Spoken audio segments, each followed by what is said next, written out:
Welcome to Brain Health Matters. I'm your host, Kate Kunkel, the founder of this series of courses, programs, books, and this podcast, all created to help you become healthier so your brain can become happier and stronger.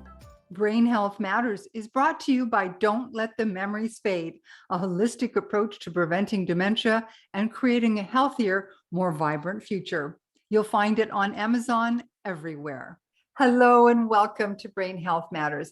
I'm your host, Kate Kunkel, and we're here on the last week of the heart healing theme for 2022. We're joined by Carol March, who's going to share with us ways to heal our traumatized hearts and minds, because we certainly cannot have a healthy brain with a broken heart. Carol March is an author, book coach, and storyteller, and she helps people heal from trauma through journaling. Her amazing story of commuting with spirit to heal her own trauma is the subject of her latest book, When Spirit Whispers. Welcome, Carol. Thank you so much for having me. I'm really delighted to be able to talk to your audience. Now, Carol, I've read quite a bit of your book, and your story of healing from trauma through spirit is quite amazing. Well, I don't know if it's amazing. It didn't seem amazing to me because it took a long time. But looking back on it, I do see that I was able to take control of my life at certain important junctures and make the changes that needed to happen. And usually those changes were I was pushed into those changes by my experiences with spirit. And so that, so it was spirit that would nudge me along. And I didn't always realize that at the time. Sometimes I did, sometimes I didn't. But for example, when I moved to, out of Philadelphia, moved to California, that was a big spiritual shift for me. And then moving from there to here, to New Mexico, that was another one where I needed to be around, be in a more emotional place and be with more emotionally based people, because California is very mental and very spiritual and very exciting and very wonderful. But I was also trying to integrate my emotional presence into my spiritual presence. So I needed to be in a different place. And Albuquerque is definitely the place for that. I love it there. It's so beautiful. So we've talked about different kinds of trauma here on Brain Health Matters, but mostly like traumatic brain injury. So something that actually physically hurts the body. But when you talk about trauma as something that we must heal, what kind of trauma are you talking about? Right, exactly. Well, I'm talking about emotional and psychological trauma. Now, that can be accompanied by physical trauma in some cases, but in my case, I don't believe it was. And I didn't know about trauma. I didn't know that what had happened to me until I was at midlife. I found out that I had been sexually abused by my father before the age of 3. And although I had suspected that, I didn't know it until I was experiencing some body work. I work with a body worker, and the memories were in the muscles. They were physically in my body. They were not in my brain. They were not in my mind, because I was so young. I hadn't formed the pictures yet, developmentally. So I knew that had happened. And that actually made a lot of sense of all the other problems I'd had from early childhood, because I was a problem child in the sense of I was so shy, I couldn't speak to people. I was very anxious as a very young child, 4 or 5 years old. I experienced major anxiety, depression, incredible shyness. I mean, they called it shyness back then. Today, they would treat somebody who had what I had, because I really could not focus on other people. And I was just in terror. I was literally living in terror. And as I grew older, I adjusted and I grew up and, whatever. But I always had anxiety. I was always afraid. And it would come as literally symptoms of anxiety attacks, panic attacks, things of that nature. And so the approach was, there's something wrong with Carol.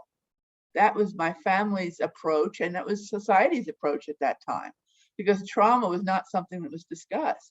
And so I've spent much of my life, I studied psychology. I mean, I've got a master's degree. I worked in social service. I always wanted to help people and did that kind of work. But I always trying to figure out what the heck was wrong with me and how could I fix it. So much of my life was motivated toward healing in that respect because I thought there was something wrong with me. The big shift I made when I realized what trauma meant psychologically, the way it's being written about today, and of course it's out of the closet, it's everywhere now, is that it was what happened to me as a really young child influenced everything. The reason I was having all these problems was not that there was something really wrong with me, it was the result of the trauma. It was the result of the patterns of behavior and the changes in the brain that happen especially when a very young child is traumatized like that. So I want to interrupt here for a moment and just talk about the actual physical changes that happen, because Carol's mentioned, we have these emotional and things come up and we don't even know why they're coming up. But that's partly because, and not only because, there are actual changes that go on inside the physical brain. So there's 3 parts of the brain. And I think it's important for people to understand, because when you feel like you just can't overcome this, and it happens the same with addictions, there are actual physical parts of the brain that are changed. And there are things that we can do to help reverse the damage, so to speak, to those physical parts of the brain. One of them is the amygdala. And that's the emotional response in our brain. That's where we react to things. And we can actually see in brain scans that if somebody has been traumatized in their life, this part of the brain becomes hyperactive. So when you're faced with some other event or trauma, then it will actually light up like a Christmas tree, and that part of your brain is affected. Even if you are emotionally, you feel like you're dealing with it well, and you may be on the surface dealing with it well.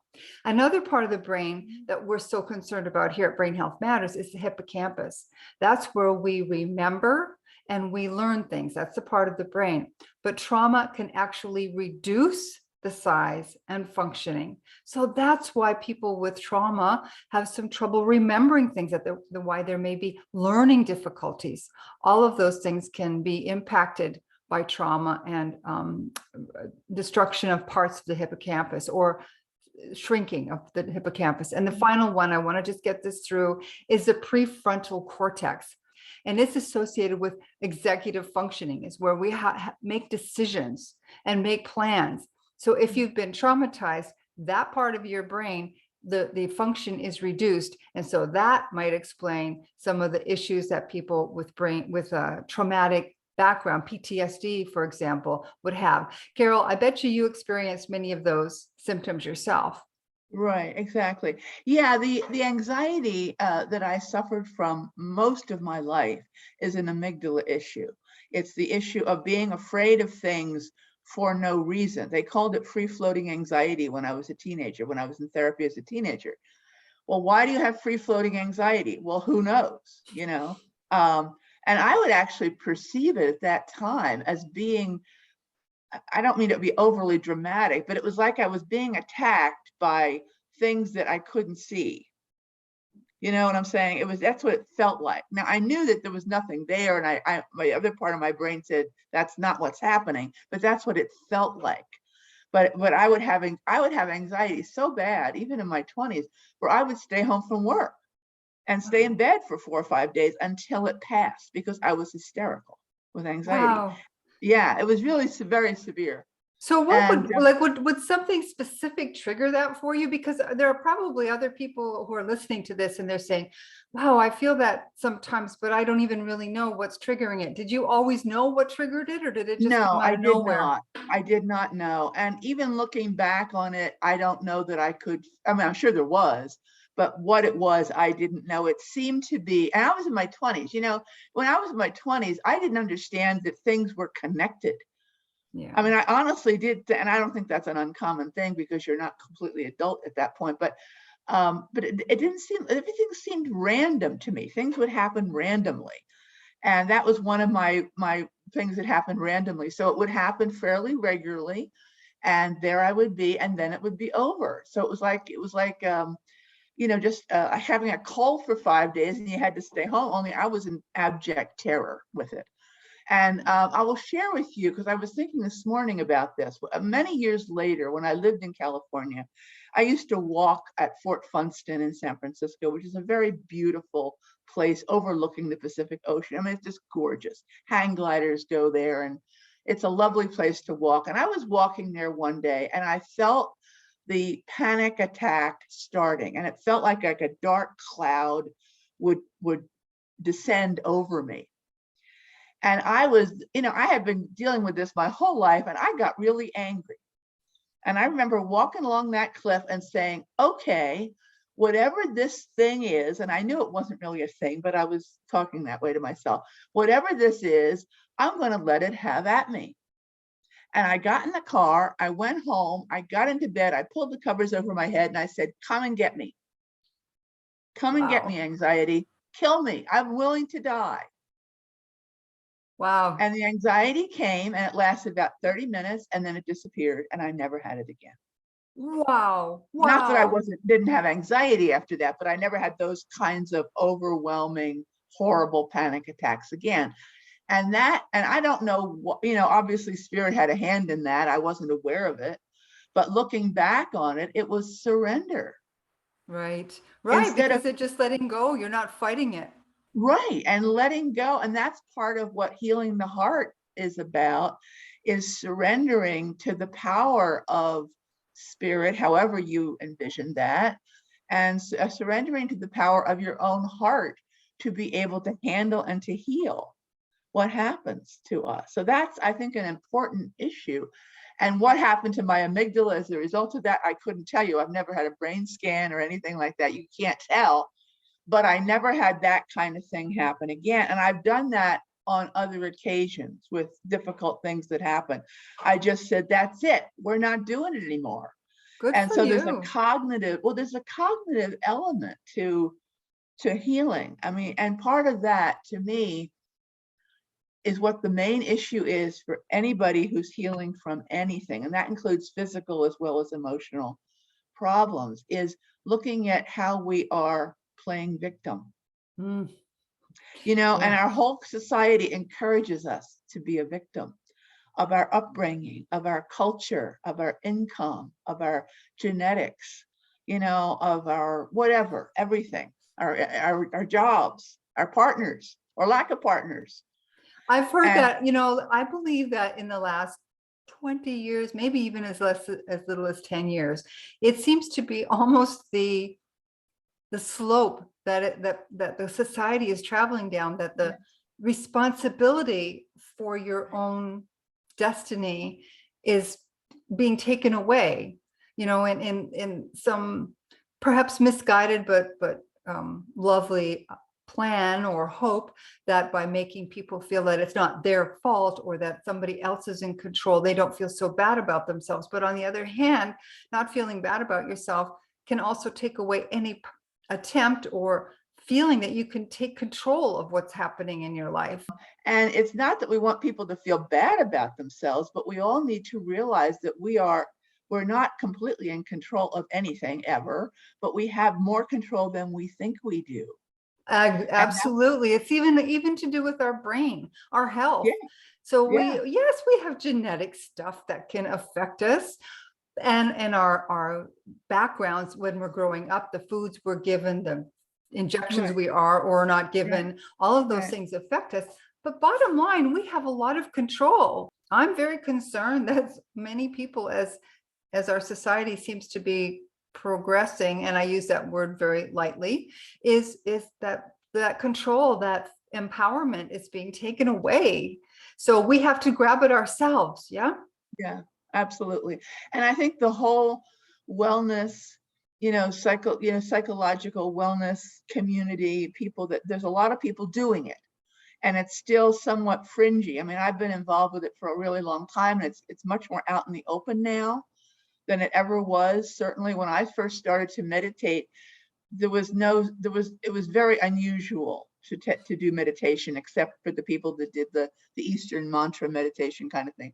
But to actually heal yourself with meditation or energy medicine was very unusual when I started way back in the day. And now it's everywhere. Yes, thank goodness.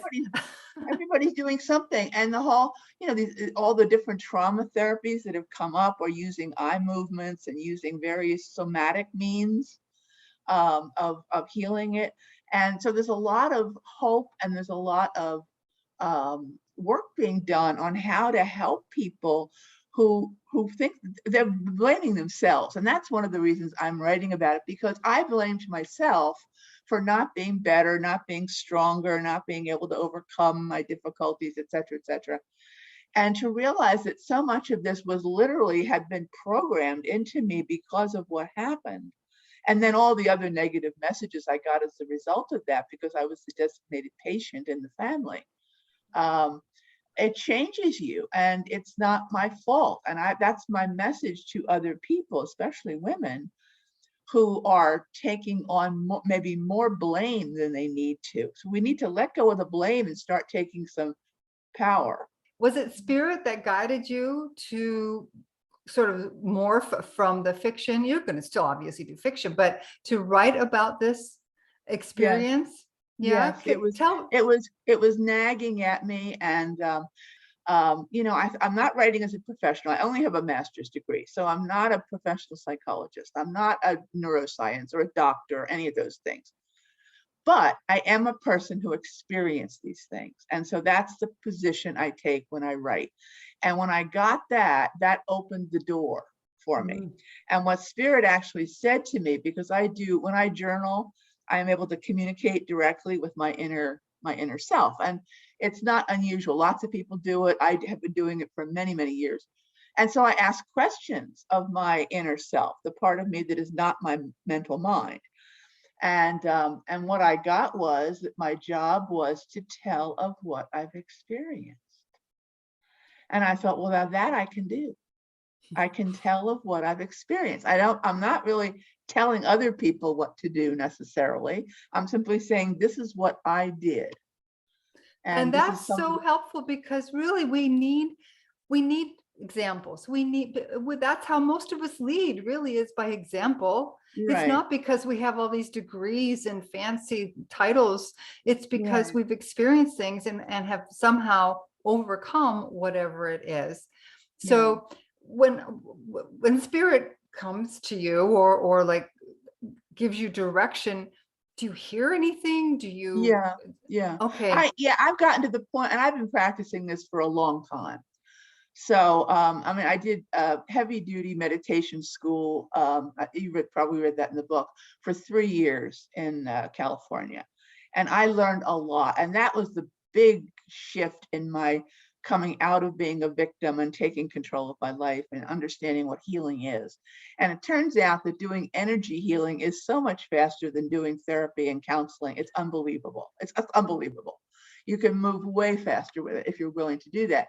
So that was the beginning. And then a bit later, once I got to New Mexico, I was involved I've had very difficult relationships. And I was involved in a really difficult, well, not abusive, but difficult, psychologically difficult relationship. And I couldn't figure out why. What is going on? And I've always been a journaler, and I journal, pretty much daily. And I finally said, I'm going to ask myself, just for fun. I didn't know other people did it. I'd never read about it. I just did it. I said, what the heck is going on in this situation? And then I just sat with my hands on the keyboard and I waited. And then I typed whatever came up. And it was relevant. It wasn't brilliant, but it was relevant. And I thought, wow, this is a way to get in touch with that inner part in a way. And I'm a natural writer. So that made a lot of sense for me. And an artist, would draw it. And it's, again, not uncommon. Lots of people do it. And it's a very, very good, easy, and inexpensive way. You don't need to take any training or learn anything, where you can literally get in touch with the part of you that is not your mental mind and get advice. And the more I did it, the better it got, because in the beginning, mental mind was influencing and whatever. So the more I do it, the better it is. So I get information like that. I also hear and see. So when I do my meditation, if I'm having an issue, I'll say, may I please see a picture or an image about this issue?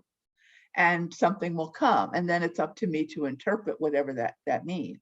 So then I get Right. to work with an image, you So know. you think you keep mentioning meditation. So I Mhm. believe then what you're basically saying is that meditation is an important tool to have in your toolbox to be able to even tap into this. Otherwise, Yes, how do you close off the monkey mind if you don't do that? right. Well, and meditation is again has come out of the closet, and I think mindfulness, which is a very neutral way of approaching meditation. There's no religion, there's no ideology. They don't ask you to believe in anything. So mindfulness is a good way to start it because the point is, with anybody who's creative knows this, if you are stuck in mental mind, which goes in a rut and a circle and says the same thing over and over and over again, to be stuck in that makes it very difficult to tap into the creative part of the self, Mm. however you envision that. And so I think a lot of creative people are the ones that have gotten this before the general population. General population think of meditation as a way to reduce stress, which it does. It calms the body. It gets body and mind to be, working together as they're supposed to be, instead of mind going off on a tangent and body being left behind, so to speak, or body not being able to communicate to mind what's wrong or what its problem is or how it feels. What I've learned from research, and it's very interesting, is that meditation, yoga, and a particular type of journaling called writing for healing all have the same effects, and they're physiological effects that they got from MRIs on the brain. And they help to integrate the right and the left side of the brain. So you end up with better mental functioning, more ability to solve problems, to get out of the ruts, et cetera, et cetera, et cetera. So all of these methods do the same thing, which is to, calm down the chatter and get people to be more inner focused. Right. And when you have an inner focus, however you get there, it doesn't matter how you do it. You can do it by walking in nature and communing with a tree.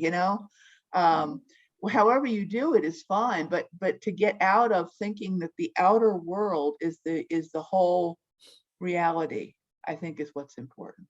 Oh, that's perfect because yeah, the outer world is kind of messed up right now. It's better to go inside, I think. I mean, I am really, and I'm having a hard time staying in neutral with what's going on with the war. It's just so painful, and Yeah. all those people. It's very difficult to not be attached. But it's interesting because I don't know if you've heard of Paul Levy. He's a writer, and he talks about the negative programming that we all have, and every spiritual practice talks about the negative inner voice, the critic, the judge. We all have that to some degree. And he talks about the way the shaman is where you go into, so maybe I'm feeling scared and I go into the fear. And that's not easy to do, but you can do it. You can go into the fear and experience that fear, because until you experience it, it's hard to release it. It's Yes. hard to let it transform, and let it transform. And then you come back up and say, oh, I have shifted myself, shifted my body, shifted my brain by releasing my fear. And that's the way of the shaman. You go into it and then you come back out. And that's what's tricky about doing the work on your own. And that's why for people, I recommend that they do find facilitators and therapists and, somebody who knows to facilitate the work. And I've had many helpers along the way to do Right. the work, but it's so worth it. Yes. It's so worth it, Kate, because now at this point in my life, after being scared to death most of the time and not even realizing it, and now I'm joyful. Now I feel Yeah. happy in my Oh, body. I mean, like in my body, it not yeah. just in my body. I know, And and that to that's so me, important. Yes, joy, the feeling of joy. And Carol, this has been wonderful, and I'm so grateful for you to let yourself come out here and share all of this with the world, because it's hard, right? We tend to, like you said, being afraid and not feeling worthy. But I would love it if people would reach out to you and work with you or learn more from you. Certainly your journal, this workbook that you just came out with, is awesome. How can people learn more about you and get your books? well, I do have a website. It's carolhollandmarch.com. My fiction is written under Carol Holland March, so that's what the website is. Okay. And I am very open to talking to people. I mean, my phone number, my email is on the website. My books are out on Amazon. I mean, I'm pretty available to people, to tell you the truth. That's And wonderful. I do coach people who are wanting to work on this sort of thing. I mean, I'm not a therapist. I don't take that function. But if people are interested in discussing this sort of thing with me, especially around issues of creativity, then I do coaching, and I do teach classes here in Albuquerque, and they're done on Zoom, so people can take them from anywhere if they wish to. Oh, wonderful, Um, wonderful. So yeah, carolhollandmarch.com and all of yeah. your contact information. And I'm also going to put links to your books on the Oh, show that'd be notes great. so Yeah, that and put so my that people website can. down there. And I'm very happy to talk with anybody, because I think the work is worth it, even though it can be difficult. It's worth it. What a perfect way to end this, Carol. Yeah, It's worth it. You're worth yeah, it. yeah, exactly. Th- Thank you so th- much. You're very welcome. Take good care. Thank you to everyone for tuning in. Be sure to subscribe to Brain Health Matters so you'll always have the latest information and access to interviews with experts who can help you nurture and protect your brain for a future filled with happy memories.